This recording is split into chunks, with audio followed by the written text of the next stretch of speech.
எல்லாருக்கும் வணக்கங்க. Cook to easy சேனலுக்கு உங்களை அன்புடன் வரவேற்கிறேன். இன்றைக்கி நம்ம சொரக்காயை வச்சு அல்வா எப்படி பண்ணுறதுன்னு பார்க்க போகிறோம்.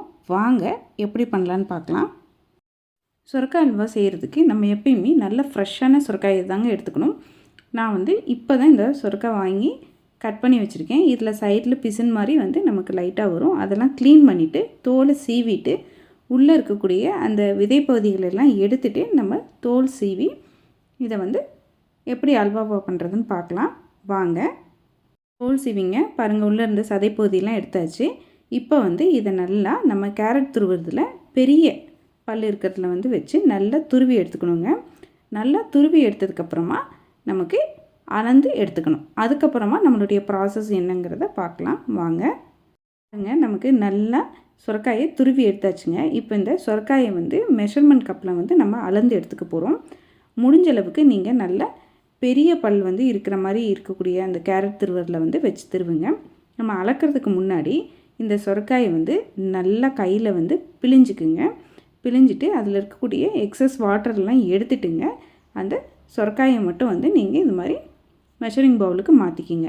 இது மாதிரி நம்ம துருவி வச்சுருக்கக்கூடிய இந்த எல்லா சொரக்காயுமே நீங்கள் இதே ப்ராசஸ்லைங்க நல்லா அதில் இருக்க தண்ணியெல்லாம் பிழிஞ்சு விட்டுட்டு நீங்கள் இந்த மெஷரிங் கப்புக்கு மாற்றிக்கிங்க.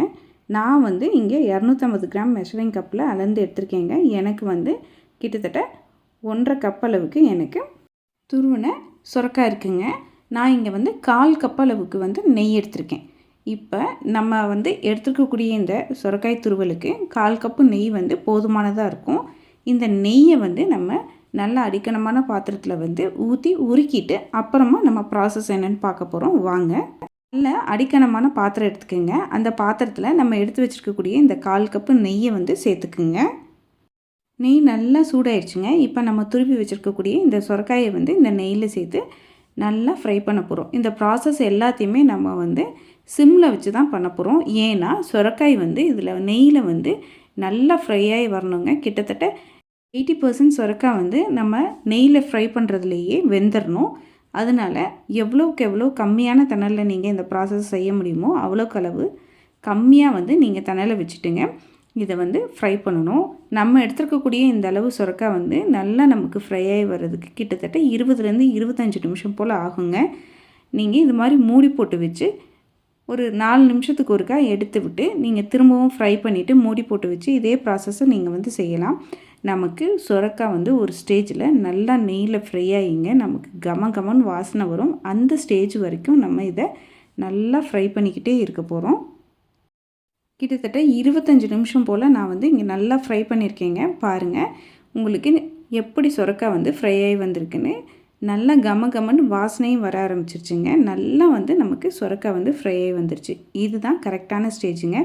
இது மாதிரி நீங்கள் நல்லா வாசனை வர வரைக்கும் ஃப்ரை பண்ணிக்கிங்க. இந்த சொரக்காய் அல்வாவில் ரொம்ப முக்கியமான ஸ்டெப்பு சொரக்காயை ஃப்ரை பண்ணுறது தாங்க. நான் 1 கப்பளவுக்கு பால் எடுத்திருக்கேன். அதில் பாதி கப்பளவு பாலை மட்டும் இந்த சொரக்காயில் சேர்த்துங்க. நல்லா மிக்ஸ் பண்ணிவிட்டு இதை வேக வைக்க போகிறோங்க. சிம்லேயே தான் இந்த ப்ராசஸ் எல்லாமே செய்கிறோம். சொரக்காயோடு நல்லா கலந்து விட்டுட்டு மூடி போட்டு வச்சுருங்க. மூடி போட்டு ஒரு 2 நிமிஷத்துக்கு அப்புறமா நம்ம மிச்சப்பாலையும் இதில் சேர்த்துக்க போகிறோம். 2 நிமிஷம் ஆயிடுச்சுங்க. இப்போ நம்ம எடுத்து வச்சுருக்கக்கூடிய இந்த மிச்சப்பாலையுமே இந்த சொரக்காயோடு சேர்த்து கிளறி விட்டுட்டு இப்போ மூடி இல்லாமல் சமைக்க போகிறோங்க. இந்த ஸ்டேஜில் இருந்து மூடி போடாமல் நம்ம சமைக்க போகிறோம். பால் இந்த சொரக்காயோடு சேர்ந்து நல்லா வெந்து இந்த பாலில் இருக்கக்கூடிய வாட்டர் பாடிஸுமே நல்லா நமக்கு உங்களுக்கு பாயில் ஆகி போனதுக்கப்புறமா பால்கோவா எப்படி இருக்குமோ அந்த ஸ்டேஜுக்கு நமக்கு வர்ற அளவுக்கு நம்ம இதை நல்லா சுண்ட வச்சுக்கணுங்க.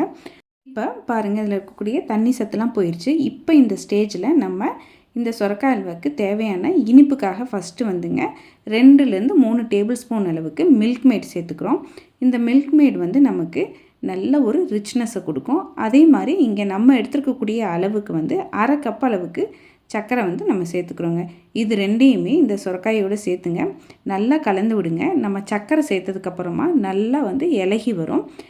இது மாதிரி சர்க்கரை இலகி வந்ததுக்கப்புறமா ஒரு முறை நல்லா மிக்ஸ் பண்ணி விட்டுட்டுங்க அடுப்பை சிம்மில் விட்டுருங்க. நம்ம போட்டிருக்கக்கூடிய அந்த சர்க்கரை நல்லா சொரக்காயோட எல்லா பகுதிகள்லையுமே மிக்ஸ் ஆகி வர்ற மாதிரி நம்ம கலந்து விடணும். இந்த ஸ்டேஜில் 2 ஏலக்காயை நல்லா தட்டி எடுத்துருக்கேங்க. அதையும் இந்த சுரைக்காயோடு சேர்த்து கலந்து விட்டுருங்க. கலந்து விட்டுட்டு இது அல்வா பதத்துக்கு வர்ற வரைக்கும் நம்ம விட போகிறோங்க. சர்க்கரை சேர்த்ததுனால இது கொஞ்சம் இலகி வந்திருக்கு. இதை மூடி போட்டு வச்சு நம்ம நல்லா அல்வா பதத்துக்கு கெட்டியாக வர மாதிரி நம்ம கலந்து விட்டு எடுத்துக்க போகிறோங்க. மூடி போட்டு ஒரு 2 நிமிஷத்துக்கு விட்டுருங்க. 2 நிமிஷத்துக்கு அப்புறமா நம்ம மூடியை திறந்து பார்த்தோம்னா பாருங்கள், சுற்றியில் நம்ம விட்ட நெய் நல்லா மைசூர் பாக்குக்கெல்லாம் பிரிஞ்சு வர்ற மாதிரி நெய் பிரிஞ்சு வந்திருக்கு. அதே சமயத்தில் நல்ல கமகமன் வாசனையாக அந்த பால்கோவாவோடு சேர்ந்து நமக்கு இந்த சுரைக்காய் வெந்து வந்தால் எப்படி இருக்குமோ அதே டேஸ்ட் வந்திருக்கு. இந்த ஸ்டேஜில் நான் கொஞ்சமாக பச்சை கலர் ஃபுட் கலர் சேர்த்துக்கிறேங்க. இது முற்றிலும் ஆப்ஷனல் தான். உங்களுக்கு தேவைன்னா நீங்கள் சேர்த்துக்கலாம், இல்லாட்டி இந்த ஒரு ஸ்டெப்பை நம்ம அவாய்ட் பண்ணிக்கலாங்க. கொஞ்சமாக கலர் சேர்த்துருக்கேன். கலர் சேர்த்து நல்லா கிளறி விட்டுட்டுங்க நம்ம இறக்குனோம்னா நமக்கு அருமையான சுரைக்காய் அல்வா ரெடிங்க. இதை நீங்கள் அச்சில் ஊற்றி நீங்கள் ஃப்ரிட்ஜில் வச்சு ஸ்லைஸ் போட்டும் சாப்பிட்டுக்கலாங்க, இல்லாட்டி சூடாக சாப்பிட்டுக்கலாம். பாருங்கள், நமக்கு சூப்பராக பால் சுரைக்காய் எல்லாம் சேர்ந்து நமக்கு அருமையான சுரைக்காய் அல்வா ரெடி ஆயிடுச்சு. வாங்க இப்போ இதை சர்விங் பவுலுக்கு நம்ம மாற்றிக்கலாம். சுரைக்காய் அல்வா நம்ம செய்யும் பொழுது நம்ம கவனிக்க வேண்டிய மிக முக்கியமான ஒரே ஸ்டெப்புங்க, சுரைக்காயை மிதமான தணலில் நெய்யில் நல்லா நம்ம ஃப்ரை பண்ணி எடுத்துக்கணும். அப்போ தான் நமக்கு அந்த சுரைக்காயோட பச்சை ஸ்மெல் இல்லாமல் நமக்கு அல்வா சாப்பிட்றதுக்கு அருமையாக கிடைக்குங்க. இந்த ப்ராசஸில் நீங்கள் செஞ்சிங்கன்னா கண்டிப்பாக உங்களுக்கு ஹோட்டலில் நம்ம ஸ்வீட் ஆர்டர் பண்ணி சாப்பிட்றதுல எப்படி இருக்குமோ அதே டேஸ்ட்டுக்கு நமக்கு சுரைக்காய் அல்வா வீட்லேயும் கிடைக்குங்க. நீங்களும் இதே அளவுகளோட வீட்டில் ஒரு முறை இந்த சுரைக்காய் அல்வாவை செஞ்சு பாருங்கள், சுவைத்து பாருங்கள். கண்டிப்பாக உங்களுக்கு சுவை ரொம்பவே பிடிக்குங்க. நீங்கள் அடிக்கடி செய்வீங்க.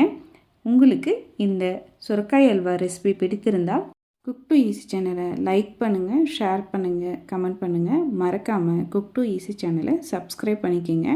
வணக்கங்க.